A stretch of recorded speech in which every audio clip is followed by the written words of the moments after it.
안녕하세요. 닥톡 네이버 지식인 상담 안의사 오유리입니다. 난자질과 나이는 관련이 있을까요? 네, 관련이 있어요. 난소가 노화되면 난자질이 떨어지기 때문이죠. 실제 나이와 난소 나이 중 더 중요한 것은 둘 다 중요하지만 난소 하나만으로 임신 성공과 유지 그리고 출산까지 가능해지는 건 아니고 다른 장기나 호르몬의 분비 그리고 몸 전체적인 체계의 도움을 다 받아야 되기 때문에 실제 나이에 저는 중요성을 조금 더 두는 편입니다. 그래서 예를 들어서 난소 나이가 20대에 실제 나이는 40대 후반, 또 뭐 반대로 난소 나이는 40대 후반인데 실제 나이가 20대다. 이거를 가정을 두 케이스를 놓고 본다고 하면 난소 나이가 20대면 뭐 이게 보통 이제 AMH 수치를 가지고 얘기를 많이 하죠. AMH 수치가 뭐 2 이상, 3 이상 나오고 채취를 했을 때 과배란을 했을 때 반응도가 좋아서 개수가 많이 나온다든가 이런 식으로 이제 난소 나이를 얘기를 하게 되는데 실제 나이가 40대 후반이어도 그렇게 나오게 된다고 하면 물론 이제 그 중에서 정말 질 좋은 난자를 잡아서 잘 이제 수정을 시켜서 임신까지 가게 되면 아무래도 채취수가 적고 채취다 하는 것 자체가 너무 어려운 케이스보다는 조금 더 수월할 수 있지만 초기 유산도 많은 편이고 임신 끝까지 잘 유지해서 출산까지 가는데 조금 더 어려움이 많은 편이에요. 실제 나이가 많은 경우에는. 근데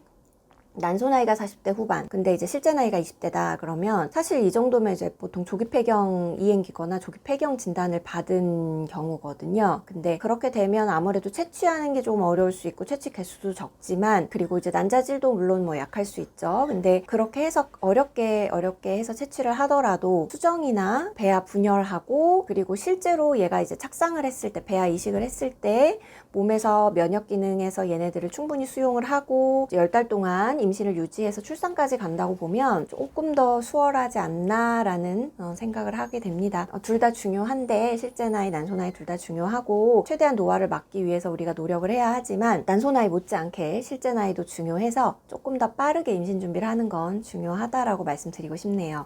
대개 연령이 높아지면 난자질이 떨어지게 됩니다. 그 이유는 세포가 신체 활동이나 대사 활동을 진행을 하면서 자연스럽게 발생하는 찌꺼기를 활성산소라고 해요. 근데 이 활성산소는 우리 몸을 녹슬게 하는 역할을 해요. 우리 쉽게 예를 들면 우리가 공장에서 기계를 가동을 한다고 하면 계속해서 기계를 가동하고 오랜 시간 동안 쓰게 되면 자연스럽게 기계를 쓰면서 나오는 찌꺼기들이 있죠. 근데 그것들이 나중에는 점점 쌓이게 되고 그리고 기계도 녹슬게 되는 이런 이미지를 상상하시면 좋을 것 같아요. 나이가 많아지면 이러한 이제 활동이나 대사를 거치는 횟수 자체가 자연스럽게 많아지겠죠. 당연히 뭐 10대, 20대보다는 40대, 50대가 이런 매일매일 살아가야 하기 때문에 이런 횟수 자체가 많아서 자연스럽게 몸에 활성산소가 많아지게 되고 그리고 우리 난자는 또 이런 스트레스, 산화 스트레스에 좀 많이 취약하게 돼요. 그렇기 때문에 난자 내 DNA 이상도 발생하게 되고 또 세포질의 변화가 오는 등 이런 요인들을 합친 걸 이제 난자질이 떨어졌다라고 말하게 되거든요. 그래서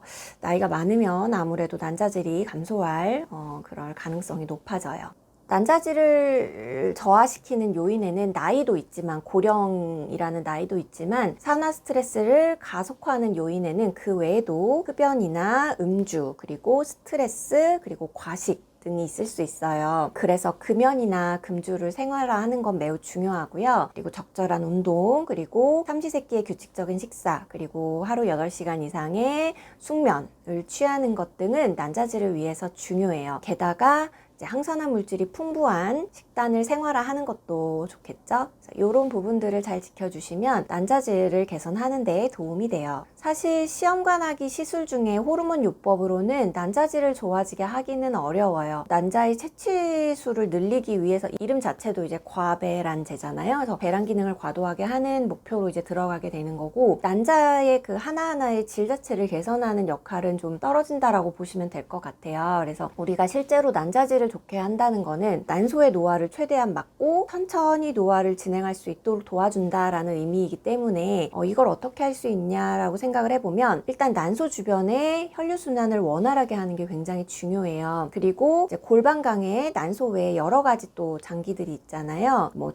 자궁도 있을 수 있고 장이나 뭐 방광 또 그 외에 여러 가지 부속물들이 있을 수 있는데 그런 기능들을 촉진해서 자연스럽게 호르몬 분비가 정상적으로 잘 이루어질 수 있도록 하는 것, 이런 것들을 돕는 한의학적 치료가 실제로 도움이 됩니다. 그리고 이런 한의학적 치료에는 한약 복약도 있을 수 있고요. 침이나 약침, 또 좌훈, 뜸, 그리고 뭐 난소 보건 치료 이런 것들이 있을 수 있는데 모든 것들을 다 한꺼번에 한다고 해서 좋은 게 아니라 개인의 몸 상태에 맞게 정확하게 그리고 시험관 아기에 따라서 그 시기별로 잘 맞춰서 처방이 들어가는 게 중요해요.